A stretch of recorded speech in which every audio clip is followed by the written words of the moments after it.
On the Total Theater Tony Show, we are talking to Joe Dziemianowicz, that is, the chief theater critic of the New York Daily News. He is also a voting member of the New York Drama Critics Circle. He's written for Entertainment Weekly and TV Guide and bunches of other places, and we're very, very happy to have him here to talk about a couple of big categories in the Tonys. Welcome, Joe Dziemianowicz. Oh, thanks for having me. Cool. How did you feel about the season overall? I think it was a late bloomer. I think the fall really left a lot of us, a lot of critics, and I think a lot of audience members is disappointed and waiting for it to pick up speed. I think once the spring season kicked in, I think we were getting the season that we were hoping for. And I think if you were to look statistically, the nominations really reflect that as well. In a couple instances, the nominators look back, but I think the bulk of the nominations really represent the spring, and that was the stronger half of the season. Well, people might say also that producers front-load or backload all their shows into the spring season now because they want to be closer to the Tony Award season. Do you think that's also had an effect?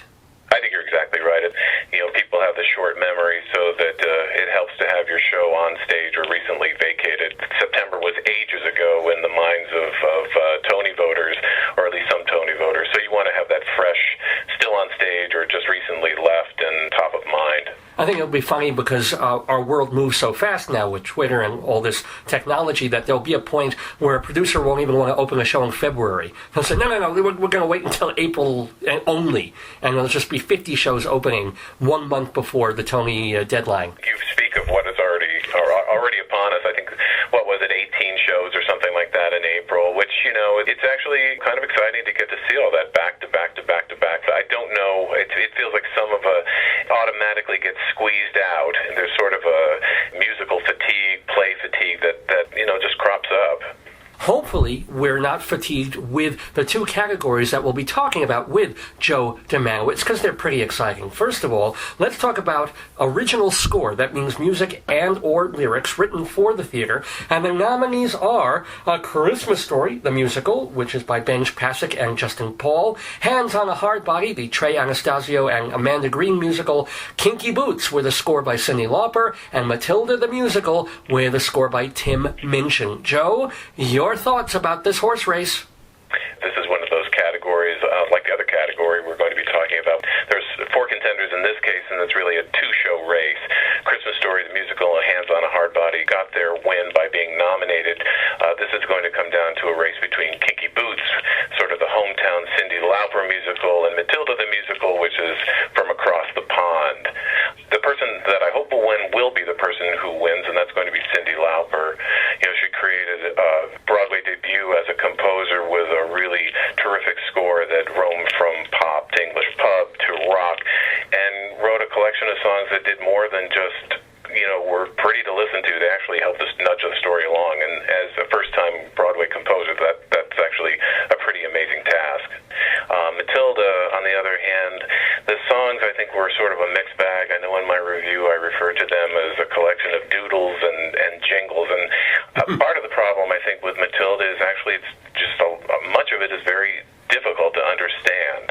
The sound design, the overlapping lyrics, the kids with fake English accents. I think much of the songs are actually lost. They kind of go up in smoke, if not into the rafters of the theater. You are not the first person that I've spoken to, or even the second person that I've been talking to over the past couple of weeks, who has said exactly that they probably would have liked the show a lot more if they could have heard it. It's just interesting to hear that coming from you as well. How do you think the Tony voters are going to, well, you're one of them, but who do you think is going to win? Cyndi Lauper is going to walk up to the podium, and she's going to prove that girls want to do more than just have fun. They want to work on Broadway, and they're going to be rewarded for it. I think she will win. You can't underestimate her popularity. She started a career by being unusual, by sort of letting her own freak flag wave, and she's waved it happily and successfully for all these years. I think that she has a lot of goodwill. I think she has a lot of popularity, and I think she has a lot of fans.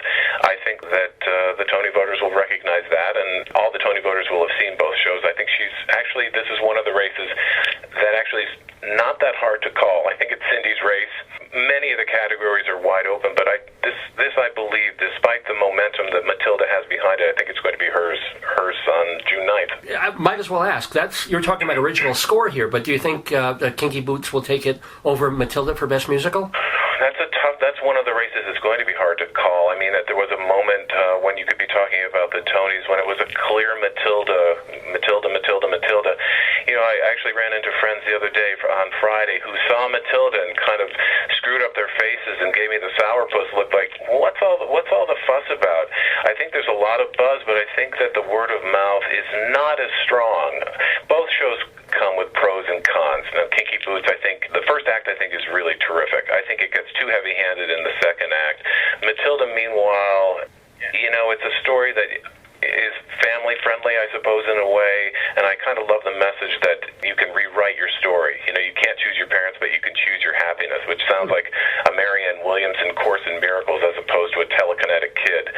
But I think that they both come with pros and cons, and I think Matilda may nudge out Kinky Boots, but I think it's going to be an evening where everybody's going to walk away a winner, come home with some precious medal. Well, we're also going to try and figure out which of these lead actresses in a musical might walk home with the precious medal from the Tony Awards. The nominees are Stephanie J. Block for The Mystery of Edwin Drood, Carolee Carmello as Amy Semple McPherson in Scandalous, Felicia LaKay in Motown the Musical, Patina Miller in Pippin, and Laura Osnes in Cinderella. Joe Dziemianowicz of the Daily News, who you hope will win, who you think will win? I hope Patina Miller will win.